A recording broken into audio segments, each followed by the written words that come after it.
Good evening, and welcome to the Heikadelic Show. We would like to take this moment to let you know that viewer and listener discretion is strongly advised. So sit back, have yourself a nice cool drink or hot drink, and enjoy the show. And welcome once again to the Heikadelic Show. So yeah, those Halloween haunt guys are really something, aren't they? I like the video, and they're kind of scary. But I hope to see them again, maybe live next time. But I am going to check out their socials and look them up on Facebook for sure. And I'm going to like them because I like them. See you next time. Hi there, my name's Mr. Wiggleton, and I'm actually the producer and janitor here at the Heikadelic Show. But anyhow, I think it's good, but it really it's pretty late show, so I don't even watch it myself, so I have no idea what it's about. But that Heiko guy, he's pretty smart. He is pretty smart. He doesn't pay me well, but he's pretty smart.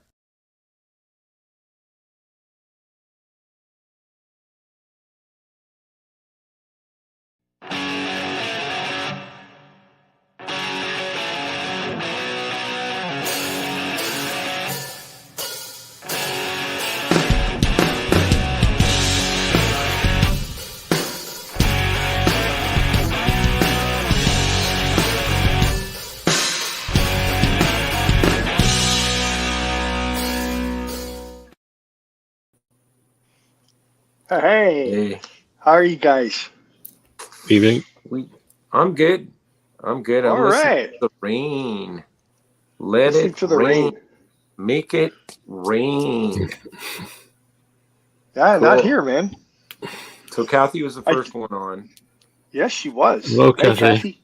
She's anxious. She's anxious to see George's backside. Right. Yeah. Right. Well, for everybody else that's tuned in, welcome to another edition of the Heikadelic Show. Here we Yes. are. And hello Woohoo. to our Twitcher peeps and Yeah.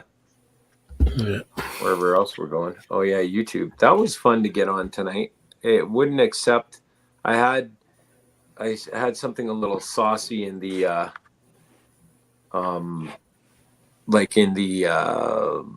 pitch for the show tonight, and it wouldn't accept it, so I had to keep changing it for YouTube. Oh my God, a little saucy. Yeah, so I So think there's it wasn't censoring. even bad, just saucy.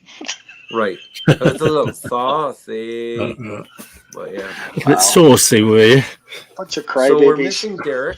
So he's gone AWOL. Actually, he's probably. We're thinking it's Monday Night Soccer, I think, with his kids. I So, think so. Yeah. and it is raining So- out there right now, so hopefully he'll catch up with us. Yeah. And we'll have a full Hang on. force. And may the force Yes. be with you. The right one here. Let's do a little bit of this, guys. Speaking of this catching out up of on the way. things, yeah. Let's get this Hang on. going right here. Yeah.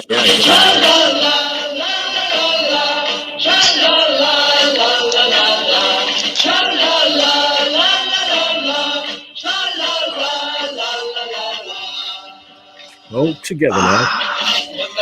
1 banana, 2 banana, There you 3 go. banana, 4. Monday wouldn't be Monday. Cheers, without. everybody. Cheers. I'm staying non-alcoholic, and these Oh. are That's little fine. tiny Cokes, but Coke Zeros actually, and I'm trying to wean off of that. So I've been drinking a lot more water. Because aspartame is killer high in those, I guess, and Yeah. there's one of our Aspartame Twitter is- buddies right here. Okay. All right. No idea what that link is. Not going to recommend it because we don't know what it is. Mm. So, Yeah. So, Yeah, that's the thing, and it's funny because I keep looking for something too, because I can't have the sugar. I can't have normal pop. But Yeah. all the diet shit all has aspartame in it. And that stuff is yeah, very bad for you. it is. Very, Actually, a lot. yeah. Too much. You can drink too much water as well. You can. Yeah. You can actually. Haven't people died from drinking too much water? I think, yeah, because it Oh, washes that's out right. certain nutrients. If they've Really? been, yeah, I think if you're drunk and you fall off the back of the boat, Oh, I and think you've been that's hit in bad. too Yeah. much water, Yeah. you're dead. oh yeah. I've been Yeah. on, Yeah. I yeah, think. yeah. There's Yeah. been a That I couple of get. them that I know of when I was doing the boats in Toronto. Oh yeah. A couple people fell off. No, jump off. They get drunk and they just jump off. And there's been a couple of Oh Yeah, that my was on God! the fatalities. Really? swinger Yeah. boat, though, right? No, it Captain wasn't that. John's No, they're swinger too boat. busy on that one to go jumping off. That's That's freaking true. mental. Didn't have So time you're for any of at that. Let's You get at get you the night to in the people. jump harbor off. jumping off a boat. How the hell are Yeah. they going to find you? Oh, they find them. Well, The harbour police do, find do them. you I mean, the guys captain will remember? radio in. Do you Wow. guys remember? I think it was in the harbor or something. Or there was a ferry or a boat coming back from Toronto Island. Had something to do with a concert. Some guy jumped off, Oh yeah, I guess, yeah, one yeah, of the boats and died or something. yeah, Right? yeah, yeah. And there's a few. There's I been actually quite a know few one of down the this. promoters for that gig. Yeah, yeah. There was So you get guys that want to swim to shore and all that kind of stuff. You know what I mean? They'll They jump. got these great thoughts, right? Yeah, yeah, and then you get whiskey and And charged. then You get juice. charged by then the you police. Yeah, yeah, but then they Oh, yeah. swim to shore, and there's nowhere for them to get out because it's usually concrete or metal Yeah. or right Yeah. because Yeah. everything's built up around the Yeah. shoreline. yep. Yeah. Yeah. Stupid. But the marine unit Yeah, gets them. stupid Yeah. at all. Yeah. Oh yeah, I mean, yeah. This weekend was full of stupidity, actually. Anyway. You were, or other people were. No, other people, maybe one person in particular, but I won't get into Yeah. that. Okay. So hey, here's a book I've been reading. Dalai Lama. Oh. Okay. I've heard of that book. I know So do you other people that have read remember, like our psychic buddy, Yeah. Deanne? Yeah. Yeah. She Yeah, recommended yeah. that book to me, so I'm kind of reading Oh, it. And okay. I don't know if it's done by like an interpreter. I should read the preface on it, but basically, it's the universe in a single atom. Mhm. So it talks to how the universe is connected. Mm-hmm. It's actually pretty good. So I I know the Dalai Lama is like definitely. I'm thinking he's gotten some help with an interpreter because it's pretty good flow and it's Yeah. very articulate. I mean, not suggesting he's not, but it's not like it's written in another language, but Mhm. His Holiness, the Dalai Lama. So, but yeah, she said that this is a good read. Okay.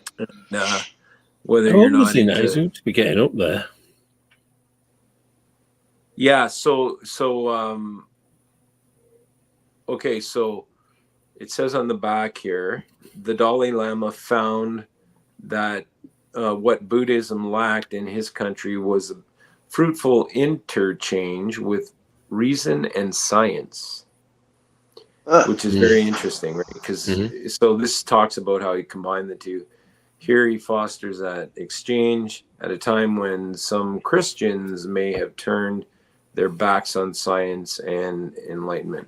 So I'm not Bible thumping or anything like that, but what it is it's talking about how people that believe in, how the earth was created and everything else, there's scientific, so it's blending the two, science with spirituality, right? Right. Yeah. Right. Which I think is neat. Yeah. So Well, I kind of think it should be like that anyways because there is factual stuff, right?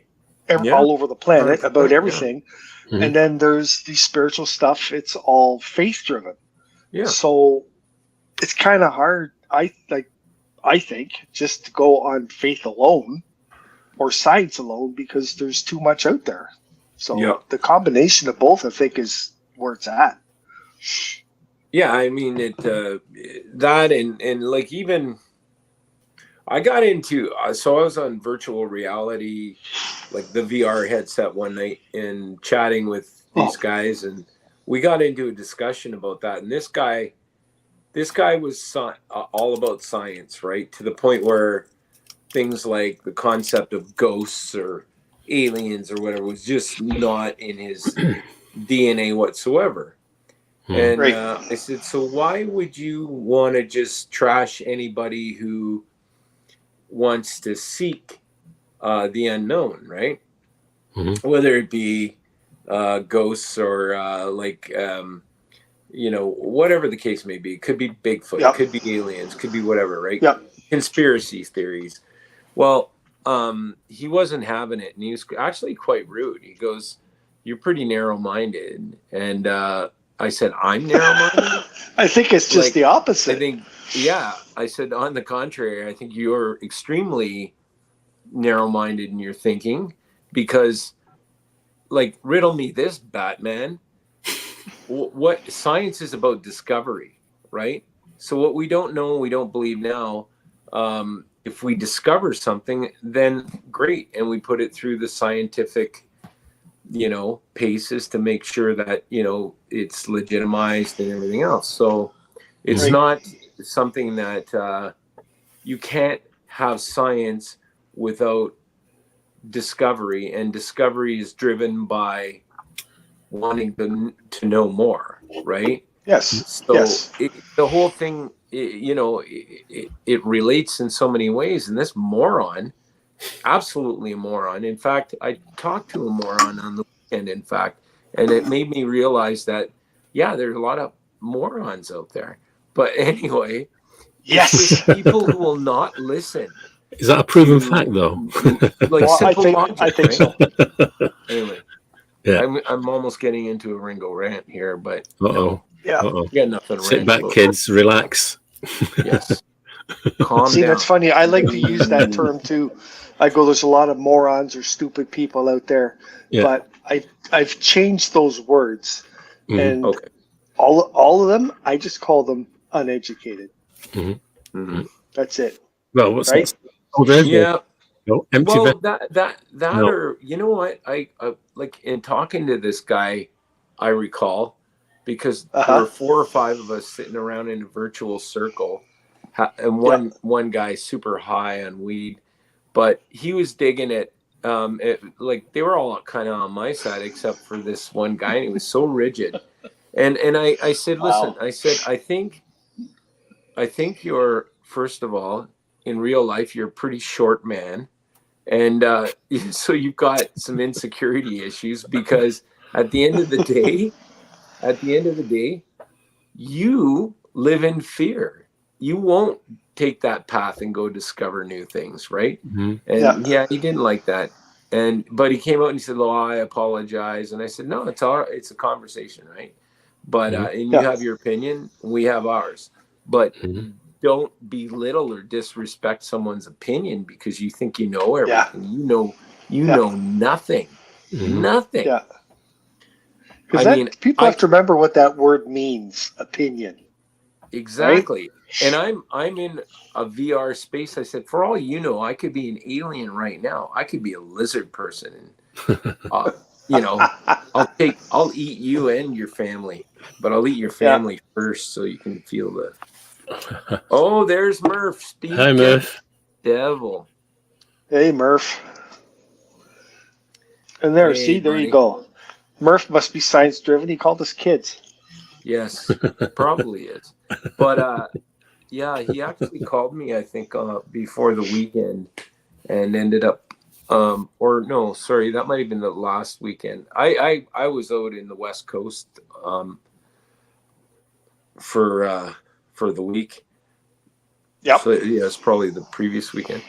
But fun fact about the West Coast, I was in a place in the interior BC, like you can get so lost, they'll never find you, right? Like, you look around, 360 snow everywhere on the mountain caps, but these mountains, you're so close to them and they're so enormous. It's like, I can't describe it. It's probably the same feeling you'd have if you were in a canoe and a blue whale came up beside your boat, right? Wow. Yep. Just so massive, or a dinosaur decided a T-Rex walk by while you're standing on your skateboard or something. I don't know. But just one of those, like, wow, you can't get a grip on it, it's so huge. So, but I had this feeling, it felt squatchy. I'm not going to lie. Like there's got to be a Bigfoot in those hills. And then when I looked in the snow-capped mountain, and there was one particular mountain that was sitting in between two, and the snow looked like it was shiny. It looked like an ice cream, or some kind of like, it looked like an ice cream melting on a rock, but just massive, absolutely massive. And I'm thinking, I wonder how many Yetis live up there, right? Yeah. The abominable snowmen. But I think the big thing there is that we live in Ontario, which is not as flat as the prairies, obviously, but our concept of what a mountain looks like is blown away and completely erased when you go to the West Coast, right? Especially if you're on the interior. It's like being on another planet. And I'm thinking, if that can exist. Are you saying Blue Mountain is not a mountain? No. It's not. It's not. That wouldn't even be a mogul on some of these mountains. I know. I've been out there myself a long time ago, and it's unbelievable. Yeah. It's beautiful. Well, I've been to Vancouver several times. Flying into Vancouver, like you look and you see all this barren wasteland, and it's just massive mountains below the, like, our plane was flying at 40,000 feet. I thought we were gonna pop up into space for a bit, but it's amazing. You're looking down, you see all of these massive mountains, right? But it's very different. Like, I've been to Grouse Mountain in Vancouver and a bunch of places. Yeah, that's very impressive as well, because you get to the top, you're virtually in the clouds, depending on what the day looks like. But over in the interior of BC, like Alberta, oh my. And you know what? That one of my bucket list items that I haven't done is I haven't gone to the where they find dinosaur fossils and all that. Like, I don't know if that's part of the Badlands or whatever on the Canadian side, but Great. Yeah, they have the, what was it? Is it a Albertosaurus or an Alice? It's like the Canadian version of the T-Rex, right? So they've found a lot of them out in the. But anyway, enough about that. It's amazing, and it makes you wonder if all of a sudden in our backyard like that, and we've never ventured out, there are incredible things like mountains and stuff like that. Why wouldn't there be other possibilities, right? Sure. Dum dum dum. Well, so that's telling me you're not just scientific. There you go. Definitely not. No, I'm open-minded. I'll tell you that. I mean, Well, that's cool. The ultimate threesome, does involve the rubber chicken. So I mean, it anyhow. So do you want to introduce George's other half? Oh yeah, sure. Well, I was kind of like filling some time until Derek popped in. Look at Kathy. Backside time? Yeah, she's like our producer. Sidebar producer. Hey folks, it's time for George's backside, my favorite part of the show. So sit back and have a look at his backside, and you can catch George out in the clubs DJing. That's right, flipping those discs and whatever else he does. But hey, right now, I just want you to focus on his backside and come up with some answers. Woohoo! Right. And by the way, Kathy, I totally forgot because we didn't do a show last week, and there was yes, do I have a favorite backside? And I assume that you're talking about albums, right? Because yeah, I do. Well, I know mine's not impressive, so it wouldn't be on that. So I remembered, and I didn't know if I still had it, but I found it. Like I found Blood it. rock Like sausage. no, you know what? It's even this one was easier to find than Blood Rock Sausage, but it goes back to 1969 when I was doing A-level art at Salford Grammar School, and we'll do it later. But anyway, I totally forgot about it, and then when I think Heiko mentioned something, I thought, oh, hang on, I got that. So that will it will be my favorite backside, right? So we'll see if Kathy can guess it. well, I told you who it was, but it's the name's on the actual thing. So, but it's just and it's a piece of artwork I did. I was like, well, gotcha. 17 when I did it. It's going on 18. Anyway, here is this week's. What do you got? Oh. So he's got the address hidden all kids. above the door. Yep. And I don't know why the window. Somebody might be in the window. I give it think away. it's Sweetheart. Streetheart. No, it's got to be older than that. Streetheart. Damn. All right, then it's absolutely, what year? This. Late 70s, I think. Late 70s, Kathy. Yeah. Maybe very early 80s.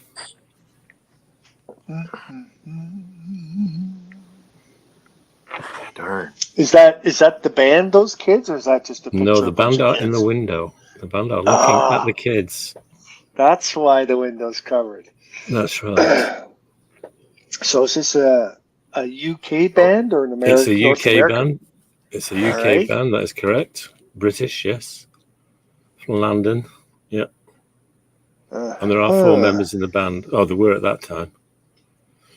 Kathy's pretty good with processing.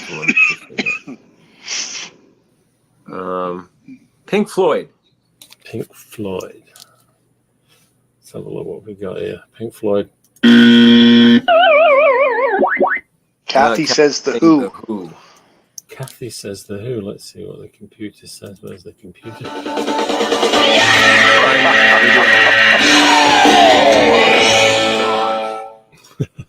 Oh, Hang wow. on, Kathy. Oh, wow. If you take How did you do that? Kathy, I think you should come on and let us know what your secret is there. on the album, it's a compilation album. Like it's kind of one of the many best ofs. It's called Meaty Beaty Big and Bouncy.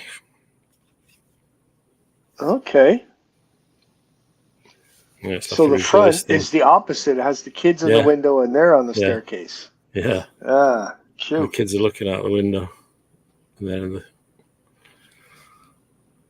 that's a quick one. Wow, so Kathy, you rock. Like, Kathy probably has some kind of app on her phone, like Shazam, but for album covers. Oh, yeah? I don't know. Like... Yeah, because she's pretty freaking good at this. She is all about music, so... Yeah. She asks 3 questions and nails it. Yep. So she's saying if Derek comes on, let's see if he can get it. Will we do it for Derek? Why not? Yeah. You have to put that tape back on there. Doing it as we speak. Hopefully Derek does show up. That would be great. Yeah. This one he's not been in touch. He's usually safe. He's going to be on. Okay, I got that. So I've got it here. This is the backside of an album that I designed, an album cover.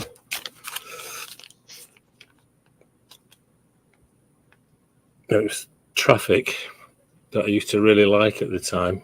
Steve Winwood. Yeah. So you designed it? Yeah, it's an art project. Yeah. Oh. Traffic Jam. Are you in it? No. That looks cool though. Is it Blood Rock Sausage? No, but if they want an album design, I'll do it for them. And there they are with the rising sun. Well, yeah, I like the almost the Japanese kind of sun thing on it. The rising sun, Yeah, that was a big deal back in the 80s. right? But then, this of is from course- '69, so Yep. The Peter Pan getaway shoes and the big flood pants. yeah. Yep. Happy days. Hmm. There they are. That was even had their own like logo. That was a terrific logo. Wow. And we don't finish there. I tell you what. What was that? We don't finish there because if you open the Richard. album up, I was gonna say, is there a sleeve or it's a no, but if we open it up, hopefully it'll still work. But there's the wow. album, and they pop up. look at that. So wait a minute. So what did you build that for? Was it a contest or? No, it was one project. The art teacher Roy Pilkington. That's he just brilliant, said, George. you're all into music, blah blah blah. Now, if I was design able to get an album. can you do one of those for Motor City Maniacs?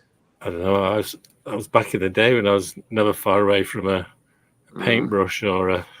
What if I was able to dig up Blood Rock Sausage? Well, maybe yeah. I'll make an exception for that. There you go.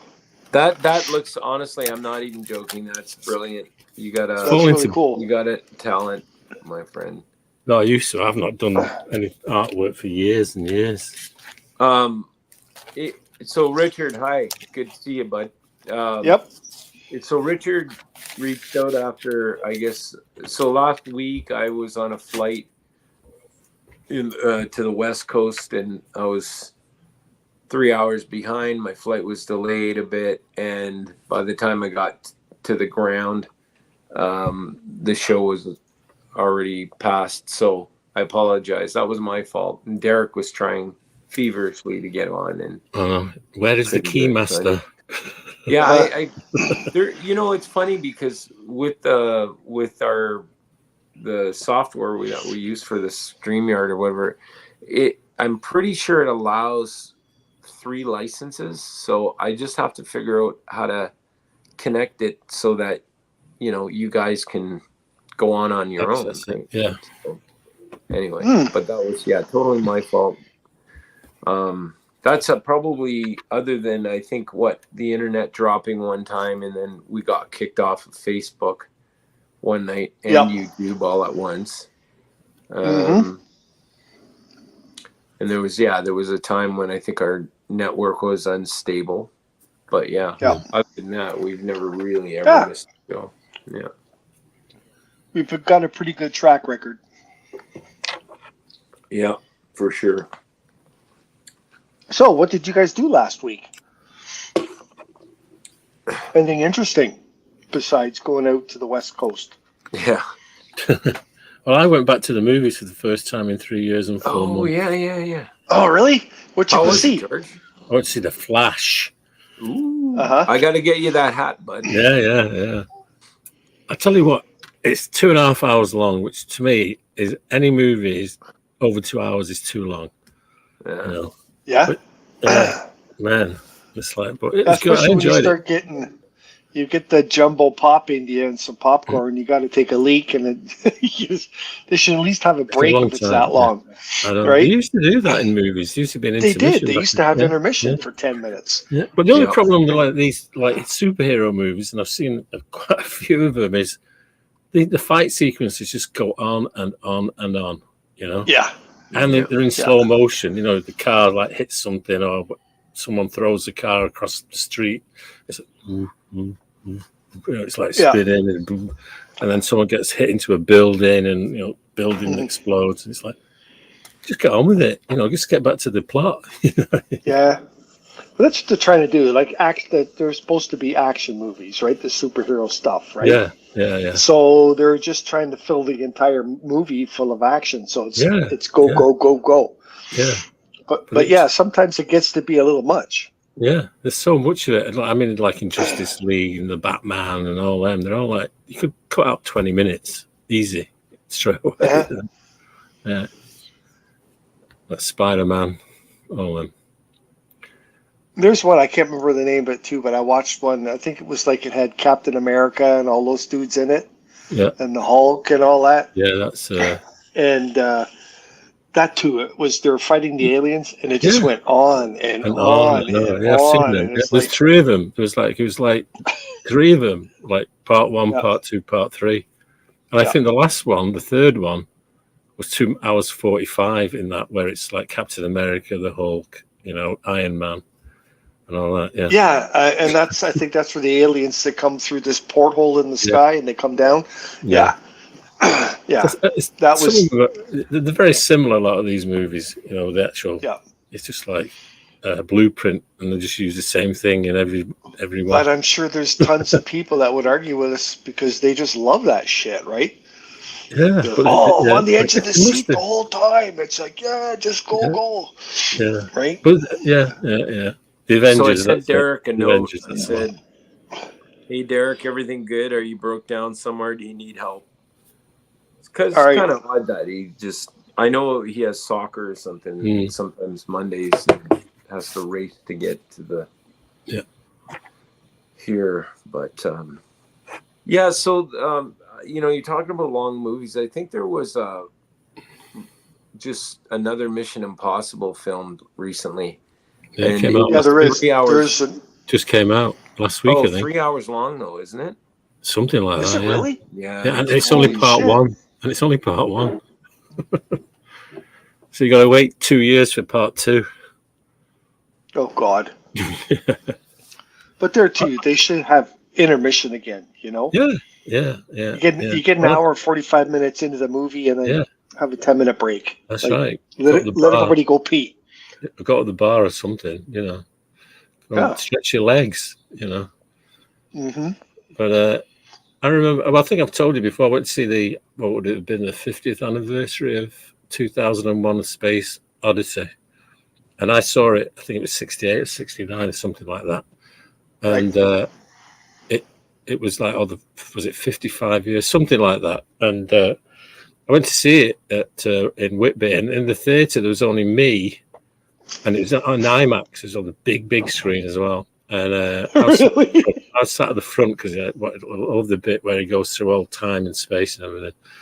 And there was a young couple that was sat a good few rows up from me, right? So anyway, it gets to a point in the movie, and the screen goes blank, and the couple start walking down, and they're walking past me, right? And I'm going, "Are you leaving? Is it that bad?" He said, "No, it's over, isn't it?" I said, "No." I said, "That's like, it's an old movie, and there used to be an intermission. That's just halfway through now." And, "Oh, really?" Yes, they have to go back to the seats again, waiting for like 10 minutes for it to come back on. But it was just like the screen. They didn't say intermission or anything. It was just a blank screen. Yeah. Yeah. I remember they used to have those goofy little commercials, like the screen would go blank for a second or two, and then they'd have, the popcorn dude and this intermission, and they would have it right up on the screen, right? Yeah. There's a lot of movies. Yeah, there used to be like that, the long movies. But I think I might even go see the Indiana Jones movie this week. I think that's another long one. That's 2.5 as well, I think. Yeah. That's his last movie he's going to make too, isn't it? I would think so. It's been 5 of them now, right? But he's getting up there. Mm. But you see, I couldn't watch that at home. I could not watch a 2.5-hour movie at home. No? No, not in one sitting. No. I do. I love it. Really? And then, and then when the action dies off, it goes to a quiet spot. Boom! Hit the pause button. Yeah. Go to the bathroom, get another drink, get some more munchies, and sit down and just carry on. Oh, it must be then I have to be in an enclosed box, watching the movie, concentrate on it. Yeah. Otherwise, the mind wanders. I love these for watching movies. Yeah. I'm telling you. Yeah. Turn the lights on. I just have one little light on in the room. I have all my stuff beside me on a table, and I wear these. Yeah. Oh, nothing like it. Yeah. Well, I used to do that. You can turn the volume up, and these are pretty loud, but the sounds that you hear that you don't hear just watching the TV is unbelievable. Well, I used to be coming in at 3, 1:30, 2 o'clock in the morning, like through the week as well, back in the day when, it was busy. And talking like late 80s, 87, 88. And I used to stop by a store, a 24-hour convenience store on my way home, just around the corner from where we lived in Ajax. And I'd get a bag of chips, and I'd get VHS movie, rent a movie. I would Right. go home and I'd get the headphones on. I had it hooked up so I could watch it because everyone's asleep. I didn't want to wake everyone in the house, like the kids Yeah, and that. yeah. And I used to sit there with my headphones on, watching the movies. It's great, you know what I mean? Watch it and blah blah blah. And I used to do that like 4 times a week or 5 times a week, whatever. And there's one I saw, Poltergeist. Might have been the second one. Oh, yeah, I yeah. think it was that one. I rented that one night.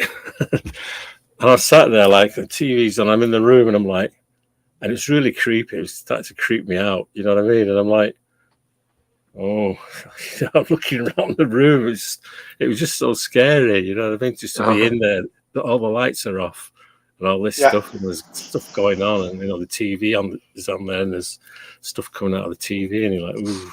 I actually stopped watching that one. I went to bed. So yeah, Richard makes an interesting comment here. He says, "Last Indiana Jones movie, and they're closing it off, so there can't be another." Ooh. So what are they doing? Are they killing the character? Like, how do you close the movie series off? It doesn't matter what they can do. Like, they never can kill anything off because look at all of the remakes out there, right? Like, even if somebody got burned in front of your eyes or whatever the hell, like they'll find a way, right? Like, or they'll resurrect. Well, they've done it. They've actually killed characters at the end of movies. In the next movie, he's there. You go, what the hell? I thought he was dead. Yeah, it was a different dimension. Who is that? Yeah. Who is that actor? And maybe Kathy knows because she, like, she's into the male actors and their units, I guess. But anyway, their backsides. Yeah, something like that. But the one who did Thor. Oh yeah, the blonde dude. I think he was in Ghostbusters at one point too. Was he? Yeah. But he's in a movie called Extraction. So okay, 2 of them, Extraction 1 and the second one.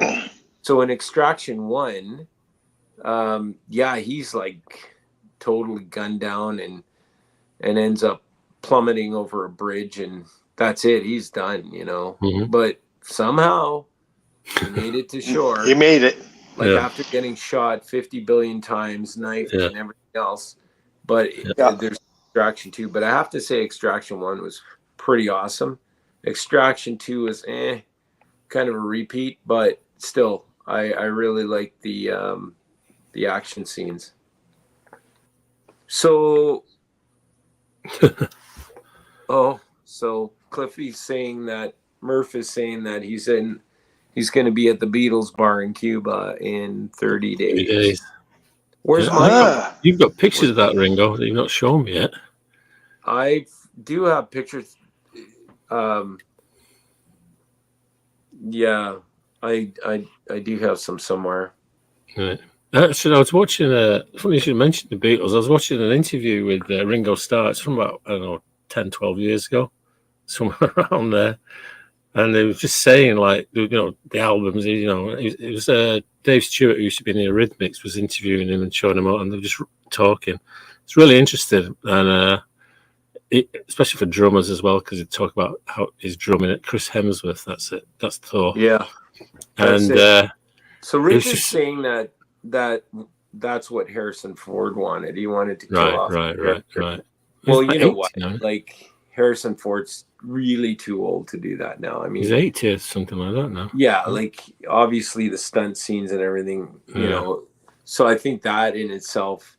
But what'll happen is somebody they could do a complete remake and erase him, basically, right? Yeah. That's there's not a lot that's new in Hollywood, and it's like like in music. Yeah. I mean, or they'll make a movie ripped off or repeated, right? So it'll have his son in it or some shit like that instead, right? Yeah, exactly. And I mean, but he's been involved with that franchise for so many years. Maybe he's got some production rights or something. Who knows?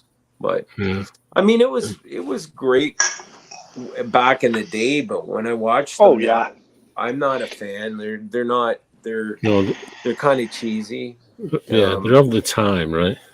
Well, you know what? anything that You you know, go back 20 years in any movie series and you go, oh, it's kind of cheesy. Well, Mm. they you were, know. right? Because that's how they did it.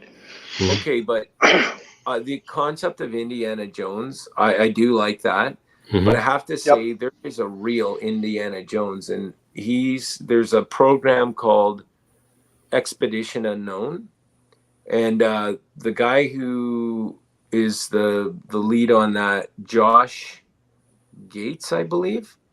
That guy is Okay. amazing. I mean, he scuba dives, he climbs, he does. So, if you watch Expedition Unknown, there's a bunch of variations of it.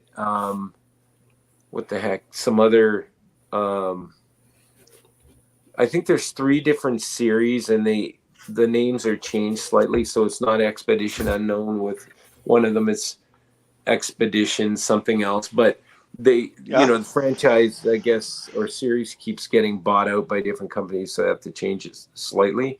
Mm. But Right. Josh is yeah, he's amazing. He's gone after everything from Bigfoot to Mm. mysteries. Dug up, they discovered a new tomb in Egypt when on one of his expeditions. So um and like one time there's in Bucharest, in Transylvania, there's a forest. I can't remember the name of it, but it's supposedly one of the most haunted places in the world. So Oh, Josh really? brought his camera crew up, and there was one of his camera guys was actually out in the field, and something came down and picked the guy up and pulled him in the air almost 20 feet, No. and then dropped him.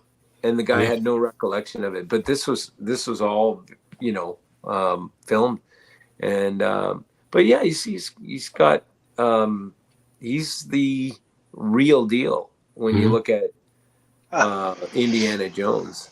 Mm. He even looks like he's kind of got the khakis on and the hat and Yeah, yeah. but he's a real life Indiana Jones. Right on. That's cool. Well, to Yeah. me, he was like a. I mean, I used to read comics as a kid, like English comics, and as well as like the DCs and all that. But he was like typical of some of the characters you got in those comics from like even before my time, like the 50s. You know, those action heroes that went doing stuff like that, pyramids and finding old scrolls and all that. Right. So as I was getting into comics, reading them, it was coming to the end of that, but there's still a few of them. Those kind of heroes. So that's always appealed to me. It takes me back to that time, you know what I mean? When I'm Yeah, yeah, like 8, 9, 10 or whatever, reading those comics. But it's happening on a big screen. yeah. Yeah. So, But I was mentioning Ringo and album covers, but I actually burst out laughing because it said, like, there was a bit, it said, so, Abbey Road, it was such a great album. And blah, blah, blah, blah. He goes, yeah, it's coming to the end of the Beatles and all that. And he said, we knew it was the end. And, so we're all going like, well, we need a really cool album cover, something great. Should we go to, let's go to Hawaii, do something in Hawaii, on a volcano, something like that, is that. And he said, someone else came up with an idea. Well, no, let's go to the Himalayas and blah, blah, blah. And then in the end, we all went, oh, fuck it. Let's just walk across the road. And that became the album cover. And that's what we did. It said just like that, That's wild. That's funny. No, that's pretty creative, George. I mean, when I don't know, you're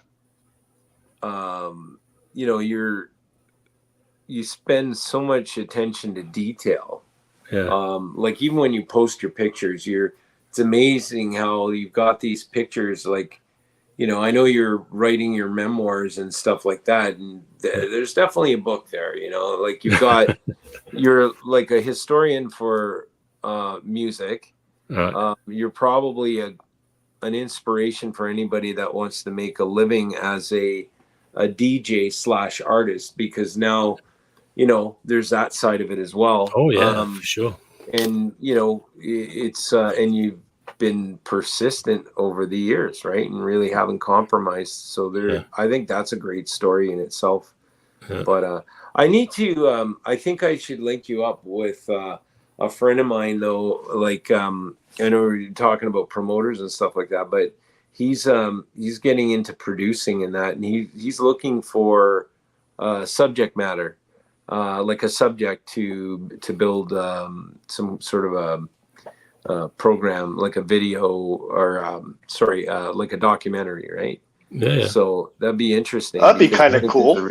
I think there's a really cool story there, right? Yeah. So yeah. The DJ that comes to Canada. And you've got so many clips and photographs and stuff like that. It would be a gold mine for anybody who would be building a documentary, right? And like, you know, like, it's amazing how people, like, there's fame with, you know, let's say, for instance, you know, rock stars or whoever, Shania Twain, or you know, all of these major global stars. But at the end of the day, there's all of these sort of the unsung heroes that have made a lot of you know, marks in society and all of that, mentored a lot of people. And those, I mean, it's not about wealth, right? No, but no. Who can really say, I don't, like, there's flash in the pan DJs, but who can say that they've made a career, a lifetime career of you know, being a DJ, right? Yeah. And I think that's impressive. Yeah. Well, I always that's why I always stayed away from radio and all that. You know, I just was always interested in, you know, the community DJ who works the local halls or the restaurant. You know, there's so many DJs out there, other than like your obvious, you know that kind of thing. You know, your working events and your public. I agree. Like, but you know, I was just looking at Al Joins, who we've had on the show a couple of times, and Al is DJing now. He's back at 2 radio programs, and one in Niagara Falls, and the other one, I guess he's been doing for a while. I guess northeast of here. So I can't remember the program. I'm lousy with short-term stuff, but so he was just announcing that today, how he got into another. And then of course Junior, who used to be a DJ, I believe, for Q many years ago. I mean, and it's actually, there's a lot of different you know, people in that industry, and it's, once you're out of it, it's super hard to get back into it, right? And you gotta, what I don't think people realize is that it's, you know, I guess it's kind of like our show, when we get a good turnout and stuff like that, like, we don't make money doing this. And you know, the most DJs that work for radio stations make very little, and you know, some of them are donating part of their time, or because it's a publicly funded station, or they are they're doing it for the love of it, right? Like, I mean, what we do on this show was in a studio at one point and then migrated out, and then of course COVID. For me, the big thing was COVID. We were able to probably help a lot of people get through COVID, and just be that sort of Monday night consistent thing to look forward to. And you know, we had some pretty good turnouts, and it's that, I think that created a little bit of a legacy. So some nights we get barely anybody on, but other nights we get a decent crowd and a lot of interaction, right? But well, we even had people say that they look forward to seeing us Monday night because they can't go out, they can't do anything. You know, TV's boring, and you know, they look forward to our show every Monday night. So that was kind of cool. Yeah, absolutely. And there's so many people, like, the counter means nothing because we're on different socials, but constantly I get like a buddy of mine, I call him Sam Scranch. His girlfriend watches us all the time. In fact, what she does is she will do her housework, mostly like sweeping and dusting and stuff, and listen to the show, right? So Right. who knows how many people actually are always listening out there, but you can tell after the show or the next day how many people have viewed it. But it's we do it because we enjoy it, and I think it's just an extension of a friend network. And definitely I think in this day friends are valuable, and a lot of the close ones who are with us, like on tonight, and some that are regulars that aren't on tonight, I mean, those are the ones that we kind of do this for, and ourselves, right? We're all kind of buddies now. So it's but back to the DJ thing, that's having a passion, right? I know Ed and Maggie that ran the music hall, and they ended up kind of putting their blood, sweat, and tears into a new venue, and the landlords are just, I don't even want to get into it. Really? Yeah, it didn't work out. They had to walk. I mean, the landlords made it so difficult for them, and with all of a sudden changing all of the parameters and rent and everything, to the point where it wasn't feasible anymore. But anyway, what, the new place or the old place? What's that? Which one? The new one or the old one?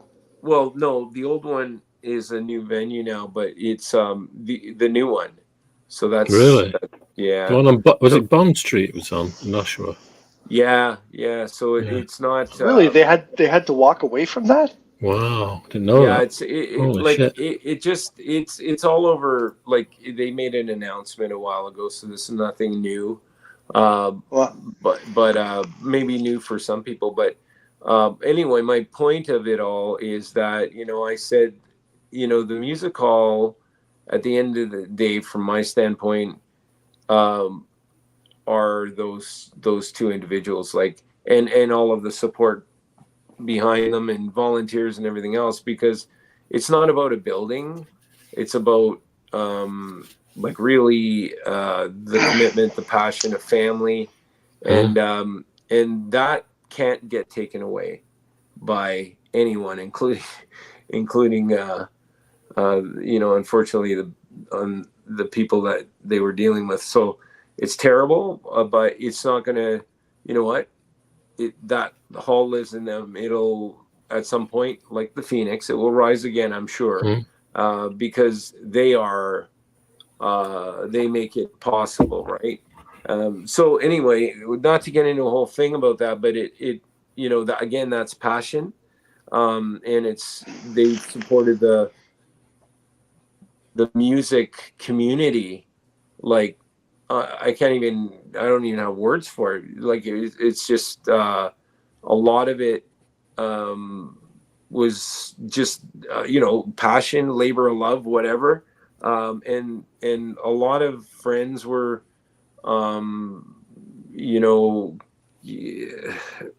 developed, I suppose. Like, I got involved. Terry Code was very involved. A bunch of us. That's how I first met Kathy and a bunch of people, and it was great, excellent experience. And Heiko, you were at the older venue and stuff like that. And yes, it's something really cool to be part of. But anyway, again, it's having a passion, and it's not about, unfortunately, I mean, you got to make money when there's a business, obviously, but sometimes that investment extends way beyond like profits and everything else, because it's just it's like a membership, it's like a club, it's a family. Yeah. But you know, But then and you like I have said, greed always screws stuff up like that. You see, absolutely, and you know, if I go like on a rant, why can't they have a good thing going and let that whole music let community it be. grow? They would have an insanely popular place in Oshawa. Oh, But no now doubt, because no of doubt, greed, it would have been, you know, and we'll, you know, it's just, yeah, like I said, that's too it'll bad. rise again at some point. But you know, there's so many people like that's just an example. And then George, you know, what you do and what we do on the show and everything. So it's one of those things that yeah, we're not out to make a buck, right? Yeah. Sometimes there are people Yeah, that yeah, they focus on the passion, Yeah. and at the end, you know, you think about it, like definitely profit, money's nice. People, you know, this saying, "Oh, money doesn't buy happiness." Well, it sure can make life easy, okay, Sure. on a Yeah. lot of fronts. yeah, You know, and so I don't know how valid that is because in this day and age, everything's so expensive, right? So Mm. expensive. hmm I mean, kids trying to move, you know, they're at home and they're like, you know, 30 years old plus because they just can't afford even with combined income. Hmm. yeah. And so anyway, that's another rat hole I don't want to get down, but Hmm. No, you know, it's money's money and greed. Yeah, it's definitely not everything, Yeah. but I mean, unfortunately, so I look at kids today, you know, starting off. I mean, I bought my first house, I was 21 just. I mean, it was, you know, it was nothing special. It was an old house, you know, like yeah. two up, two down, like it had it in England. hmm And I had a car. Yeah, it was 10 years old, but I had a car, you know what I mean? yeah, Yeah. It's like, and it was, you know, then you know, that helps you, you know, you've got a base to work from, you've got mobility, Yeah. independence, and you can move on, right? And, Well, it but was I look almost at the like building kids today block. and it's No, you impossible can't. for them to do It's that, you know? it's almost, yeah. You can't. you know, it's very discouraging, right? Like you have to have Yeah, some kind of a windfall yeah, or some support from the family. And yeah. you know, like if you look at let's say people that you know um, uh, become like move into Canada, so like foreign citizens and stuff like that. I mean, the way they go about buying real estate is Mhm. interesting. I mean, they do it collectively as a family, so there's Yeah. a lot of money Yes. moving around. But then, Yep. it's kind of it's unfair, really. I think because you know your uh, average, it's not the norm. It's certainly not the norm, right? And What to however you have make it to work, have like like granny living in the same house and all that stuff. well, right, like, and I Yeah, know a lot of situations and people yeah, that they're doing just that. They'll have, yeah, yeah, yeah. you know, whether That you're is actually in Europe. That's pretty. You know, that's pretty common. You know, like places yeah. like Italy, Spain. You know, everyone lives in the same house. Like three Yeah, it's definitely Yeah. generations are not living. Yeah, just people, you know, migrating or you know, to Canada. It's yeah, like as Canadians to, you know, it's probably a good idea to have what do they call it, like a granny suite in your house, yeah. so that you Of can course it have is. some means of, unless you want to put, you know, put rando renters in there, but Yeah, who can afford that, right? Like yeah, you get a mortgage now, you've got to play in our area, you got to yeah. have $1 million to just even think about it these days. So Ridiculous. Who's got that at 21, 22, 30, whatever? You hmm know. yeah, well, it's a good point because I believe when I was 23, I owned my first house. I Yeah, think 22, and this is just like right out of college. I had yeah, my business. yeah. Work, you know, I went to college. I worked in a parking lot that my cousin owned, jockeying cars. Hmm. Um, so I Yeah, did that. You know, I did the unemployment thing back then, yeah, and you know, it somehow made it work. But I remember rent back then was so cheap. yeah. Um, Yep. we had gotten a, I'm not saying that place. It was everyone could do it, but it was there if you wanted to. Of course, you had to make certain sacrifices when you take the responsibility of a house on. You know what I mean? You're not going to be partying 4 nights a week, right. things like hmm that. You know what I mean? Well, I had a 3 or 4 bedroom apartment, and I was paying $400 for it. Wow. And everything included, right? And it's a beautiful apartment, older, but it was all like a lot of hardwood and stuff, like old school, but it was beautiful. And then like we went from a bigger apartment to a house in no time, actually. But that was going to, from making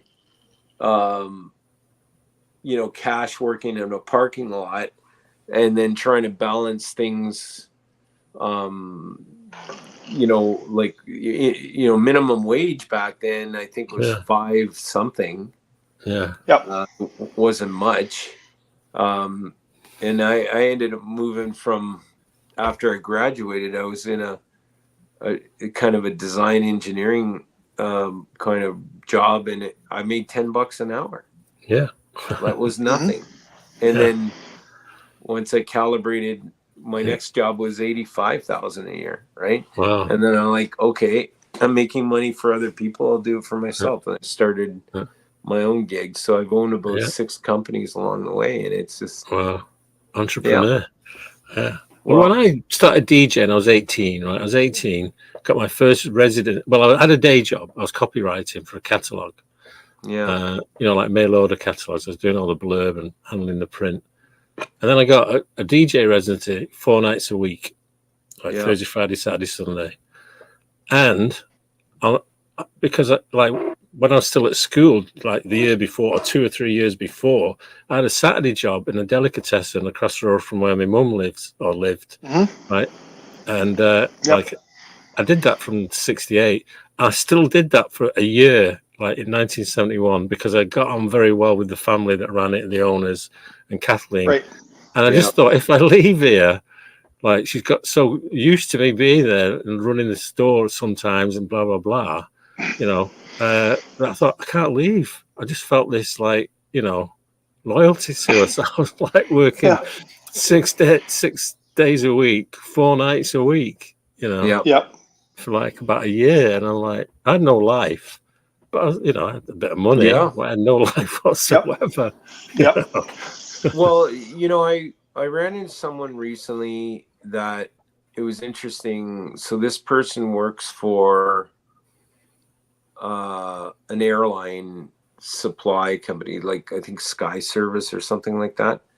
And what was interesting was she has 2, maybe even 3 jobs, like a full-time job and 2 part-time jobs. And she does that to I think it was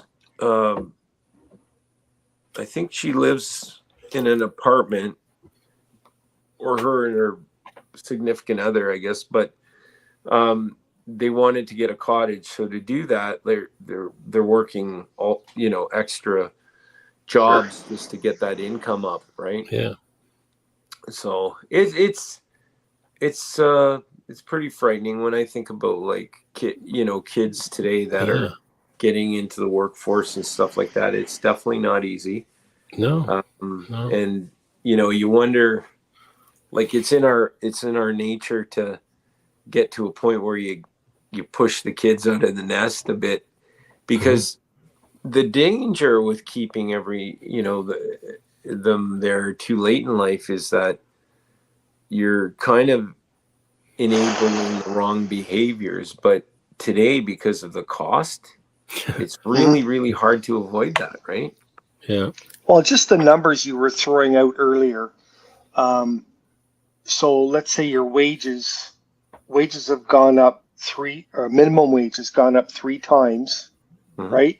In let's say 25, 30 years, but the cost of renting an apartment has gone up 9 times. So absolutely. That's the problem. It doesn't. I just heard to rent a 1-bedroom apartment in Toronto, it's over $2,000. Yeah. Well, I know that. I know, absolutely. That's just wrong. Insane. It's impossible. How are you going to ever get ahead? Not even get ahead, break even. I've got a friend who just bought an $850,000 home, and they're just starting out in life, right? So it's terrible. You know. Yeah. Yeah. Oh, funny, like when you go about the nesting with my mum, right? Because like my dad and my mum were two separate entities, never the two, like irresistible force meets whatever, you know. Yeah. You have to keep them like, you know, poles apart, right? But so it was just my mum at home and my youngest sister, and I was 20 and I was leaving home, right? And my mum was like, quite the opposite. She wasn't nudging me at all. Right? She's going, "Are you sure you're doing the right thing? You know, are you sure? I'll give it a shot." He said, "Well, if you give it a shot, don't think you're coming back here." Oh, okay. Yeah. So you make your own bed. You're a big man. Go and lie in it then, you know. Yeah. So, I mean, of course I could have, but it was just the fact that that's the last words I heard before I sort of left, you know, and didn't come home that night kind of thing, you know. Yeah. So, yeah. So I did get a bit of a push in that way. Richard's saying that mortgages are cheaper than rent, but it's for affording the down payment. You're absolutely right. That's the problem. Yeah.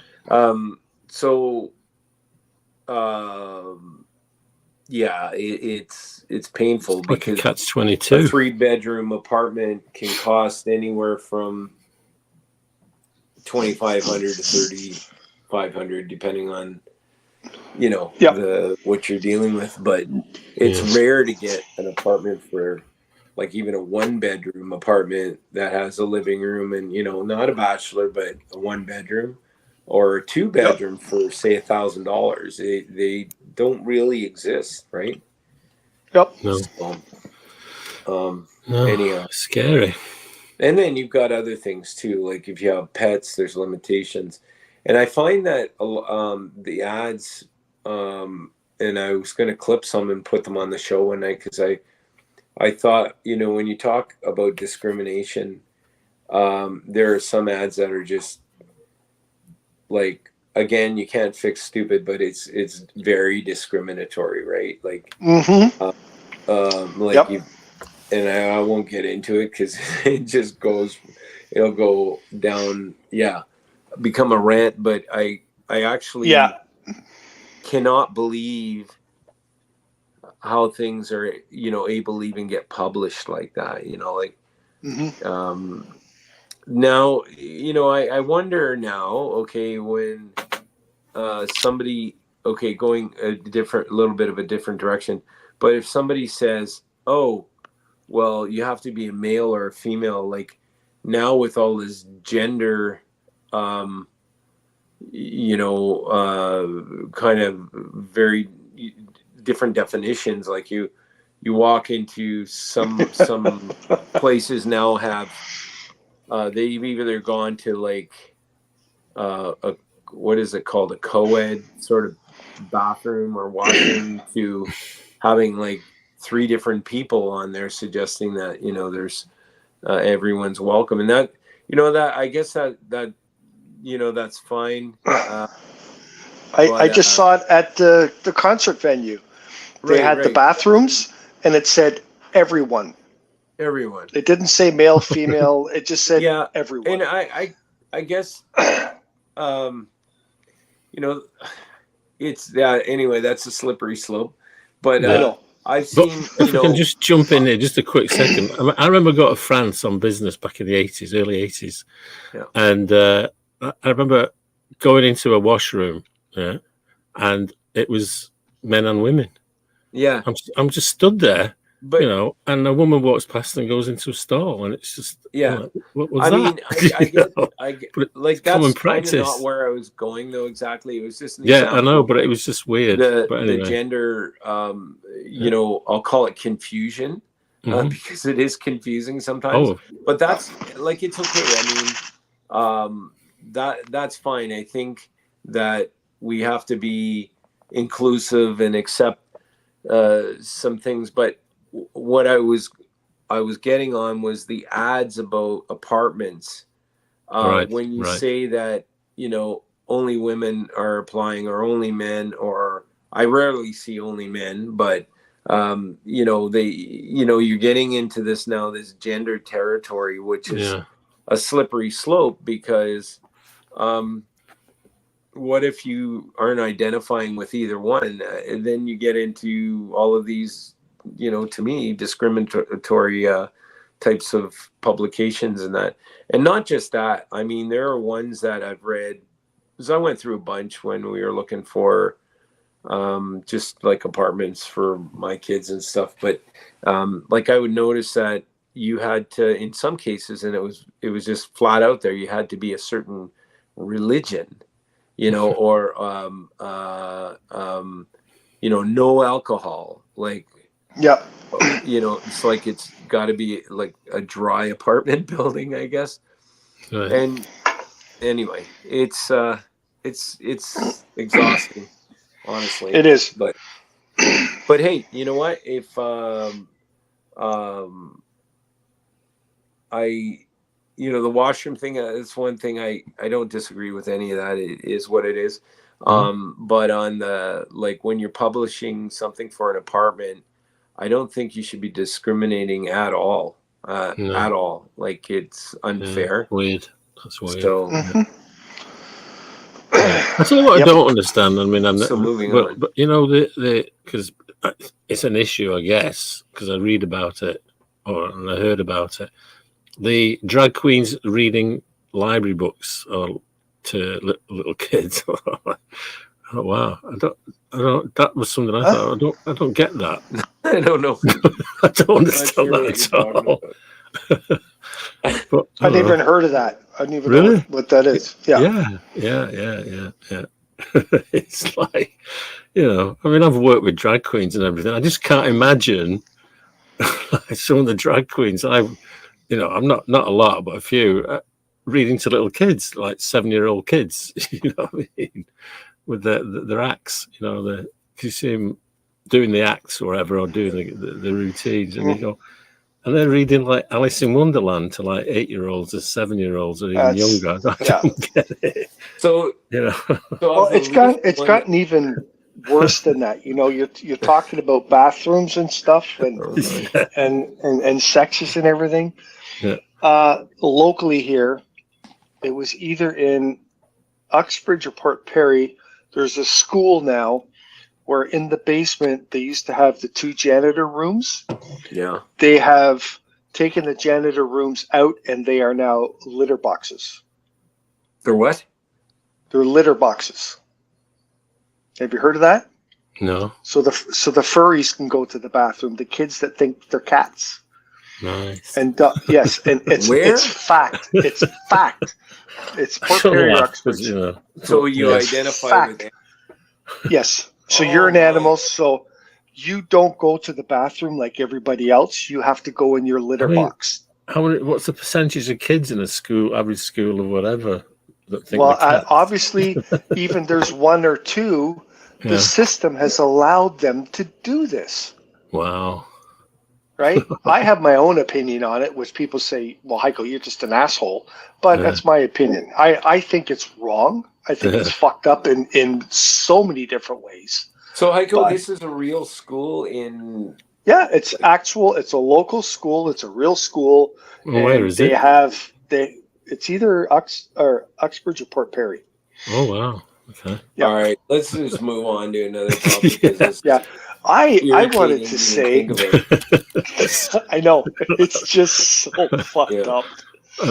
No, I mean, I never got to say what I did this week. Okay, here's my only all right, about that.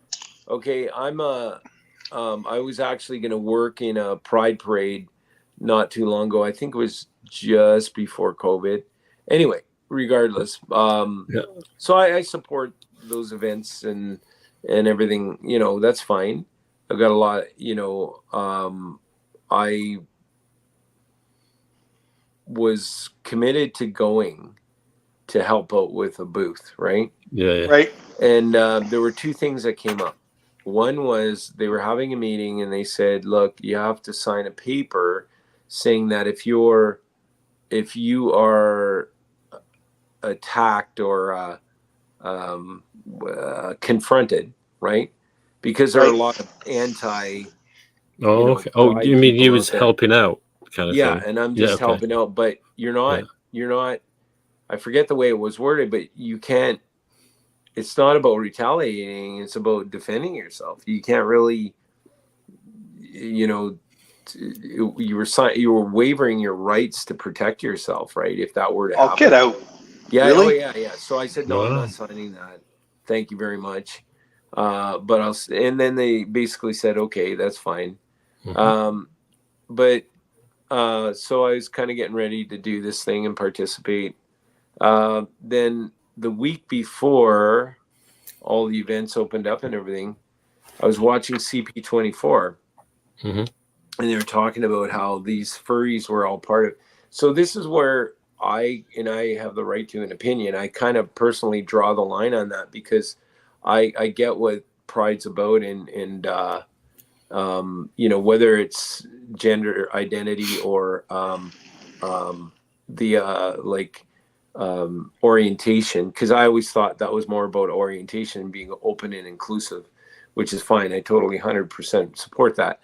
But there are a lot of fetishes as well that I feel that they dilute the cause, I suppose.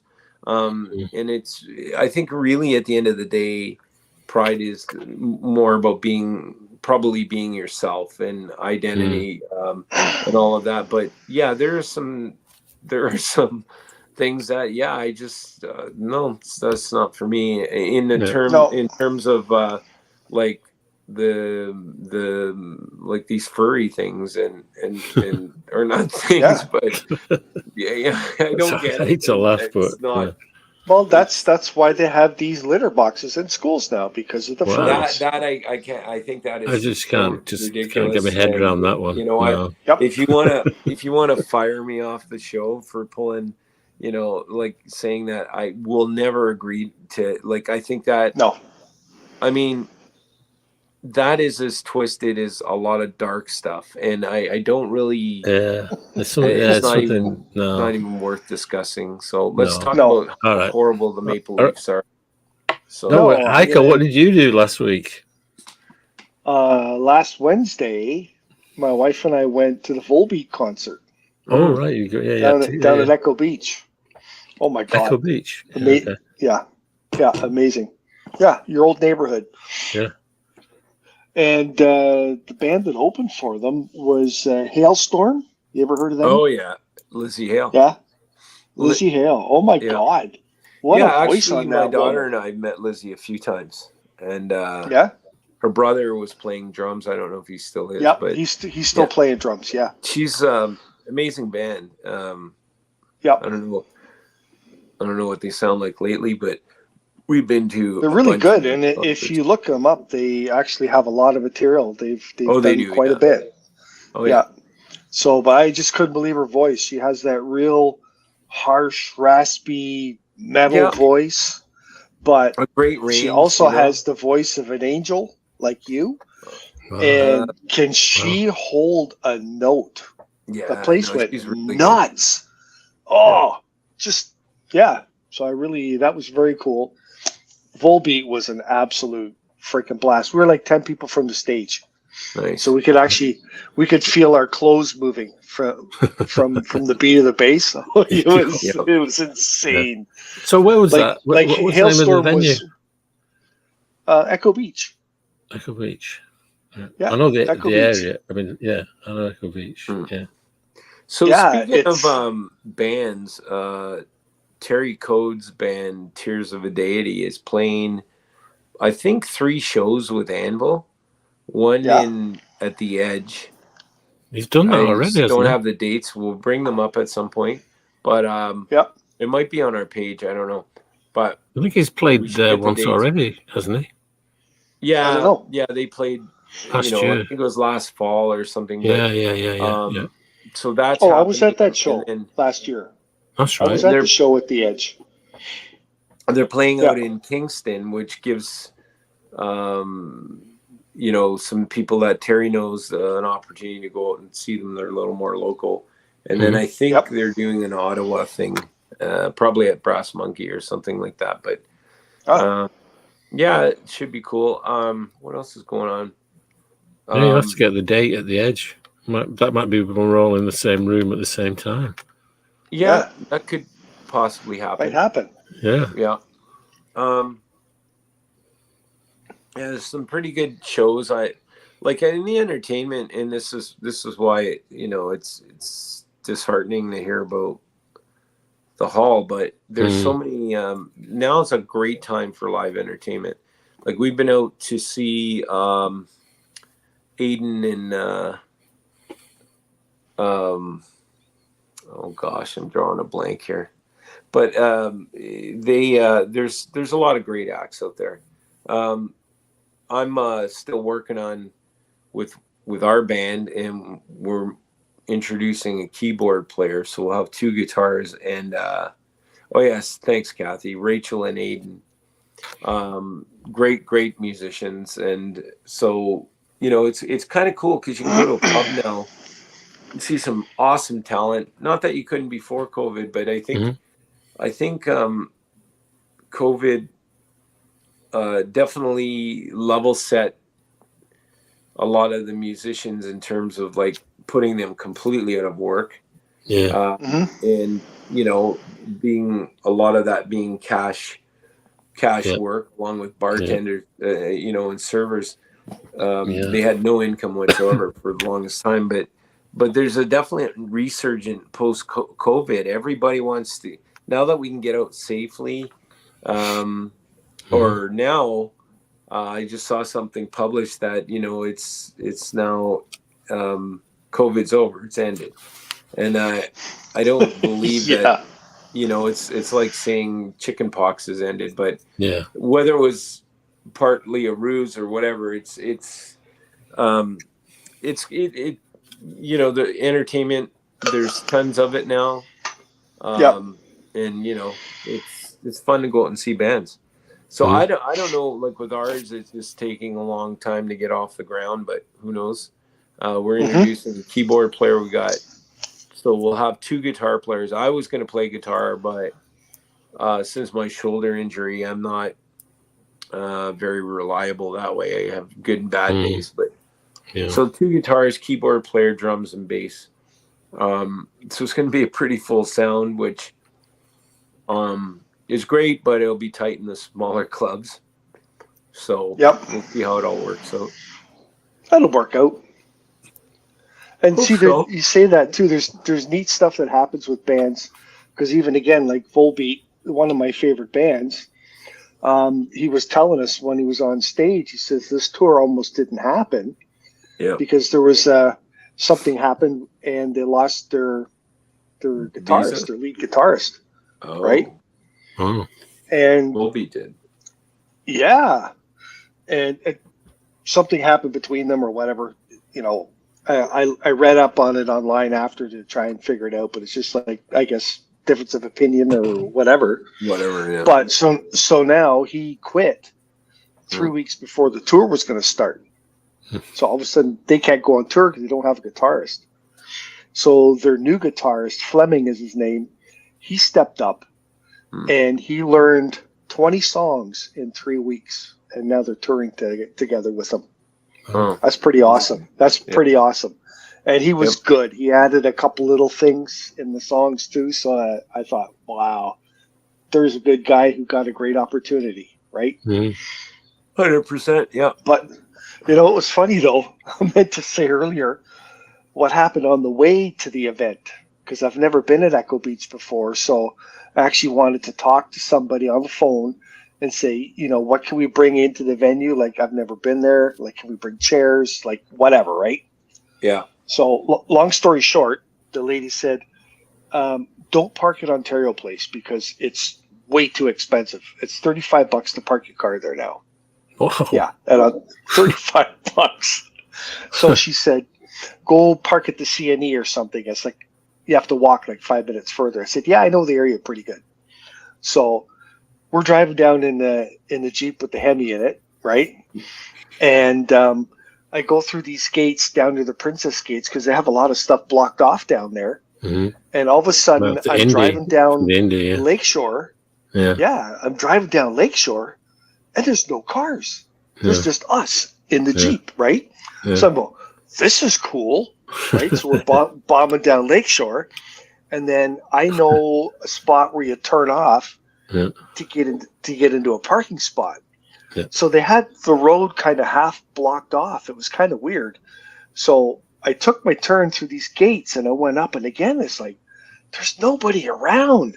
And then I realized the fences, and then they had the piles of tires and everything. And I thought, holy shit, we're on the Indy racetrack. Yeah. So I opened her up and went bombing it. Like, it's got really loud pipes on it. They went bombing down the racetrack in this Jeep, and my wife's videotaping it.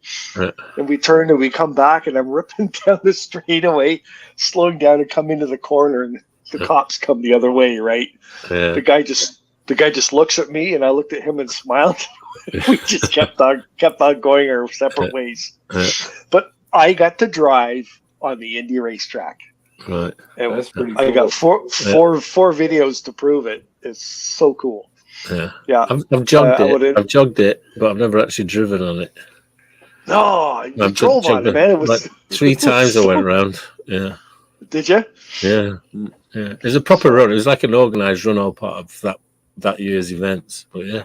Yeah. Yeah. It's cool, when you can do that on the racetrack, yeah. Yeah. Drive your regular everyday car on it. Yeah, that's pretty cool. Yeah, it was neat, and you kind of get a little better picture of it too, right? We're just the one car, but you got a bunch of guys out. It's not that wide. You know what I mean? There's not a lot of room.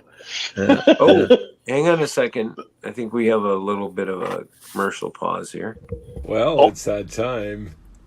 The show is about to end.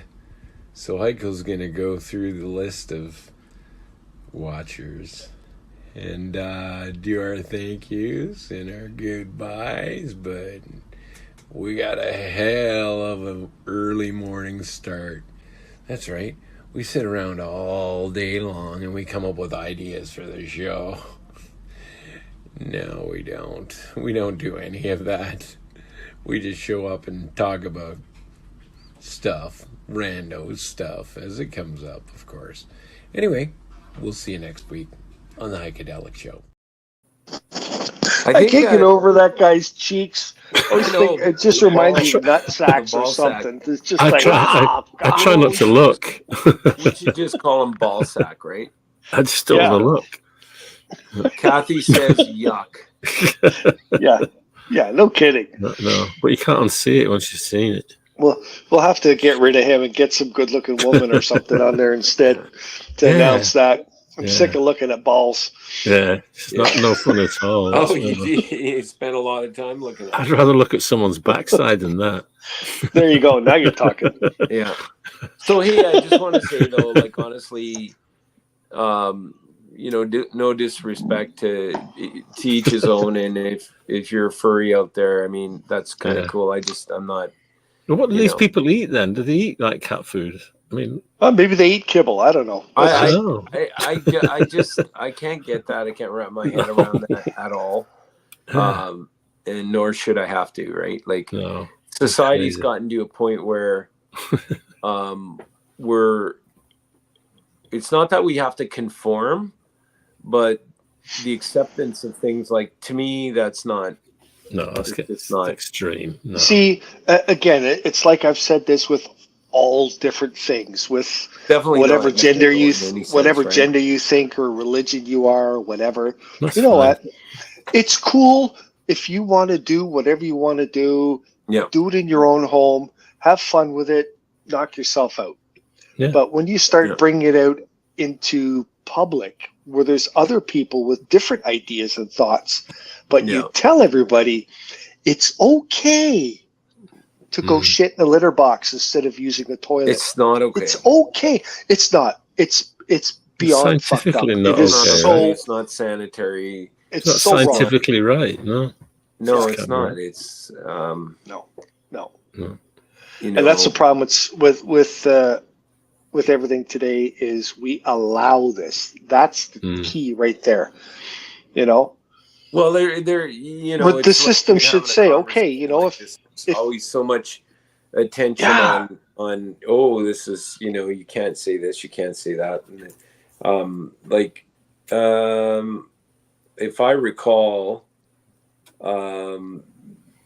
it's not about being narrow-minded. Like if you want to be a cat and shit in a litter box, do it in your own house. Okay. Yeah. I Yeah. mean, it's sort of like, when you talk about whatever sex preferences and things like that, what people do behind their own closed doors, if it's consensual, I don't care if one person's a cat and one person's whatever. That hey, if that trips their trigger, great, but don't expose the rest of the world to it. Like in terms of, like in this case, this example you gave, Heiko, I mean, that's just disturbing, right? I'd pull my kid, if I had a young kid in school, I'd pull them out immediately, and the thing, I remember way back, like, again, there's a line that I think I saw some people on the street in public with assless chaps, right? And you know what? That's great for again, behind closed doors or in a club that caters to that whatever fetish. But people do travel in cars and whatever with kids, young kids. They don't need to see that. I mean, let them make their own choices, but to expose people that haven't, like, you talk about consent. Well, if you randomly see that, that's not consensual. I mean, somebody put that in front of you, right? That's not fair. So anyway, I think everyone should have their own, like, you can have your boundaries and that's fine. Your opinion is fine. Just because some snowflake says you have to accept everything, it's like, well, yeah, I mean, but you don't have to just put it on this, display. Anyway, it's a stupid rat hole. I honestly don't like it's something you could beat beat up and talk about for hours and hours. Yeah, and there's no. The problem with it is, depending on, there's no really right or wrong answer, and except just as in society, we just have to let things happen, even if morally we have a compass that says no, that's not right. But then unfortunately, the moral compass for some becomes stifles a lot of people that want to, and that's wrong too. So it's like somebody's got an agenda behind it all. And Well, and the same thing too is make it the same for everybody. If you're going to make a new rule or bend a rule or whatever, it should be equal, but it's not. And that's the problem I have with it too, because in your pride parade, you have these guys flashing their dicks around. If you and I went out in public and pulled our pants down, we'd get arrested right? Immediately. Yeah. Like, anyway, here we go. So hopefully Derek is back next week. Yes. Not sure what happened there. He's okay though. He sent me a note back. Okay, good.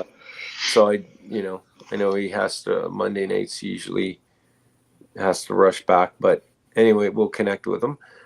So yeah, I think we'll call it a night. Call it a night. Yeah. I got an early morning, so I got to be up and out by 5. So nice. Yay.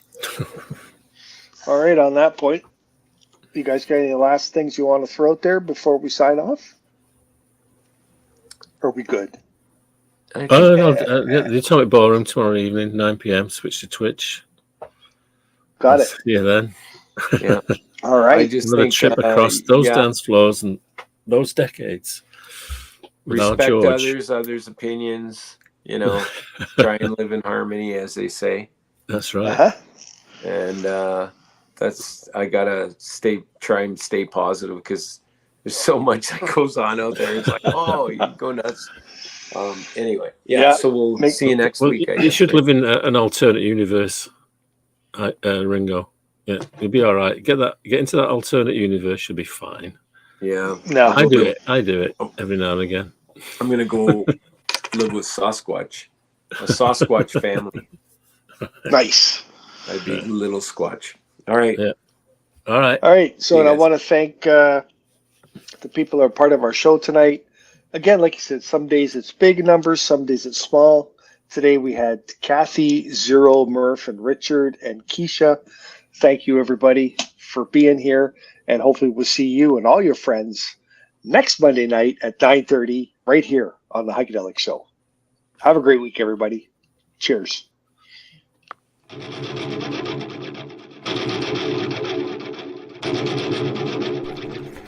Well, that's another wrap for the Heikadelic Show, folks, so time to get dirty. And don't forget, listen in next week on Monday night and every Monday after that for the Heikadelic Show at 9:30 Eastern Standard Time.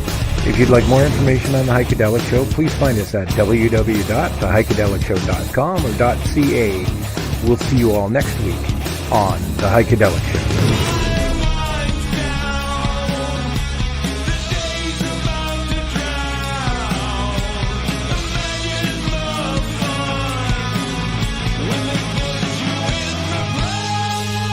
If you're interested in becoming a sponsor for the Heikadelic Show, it's easy. Just send us an email at info@theheikedelicshow.com. Meanwhile, you can browse our website at www.theheikedelicshow.com or .ca. Click on our sponsor tab and find out more information on sponsorships. Thanks for joining the Heikadelic Show, fans.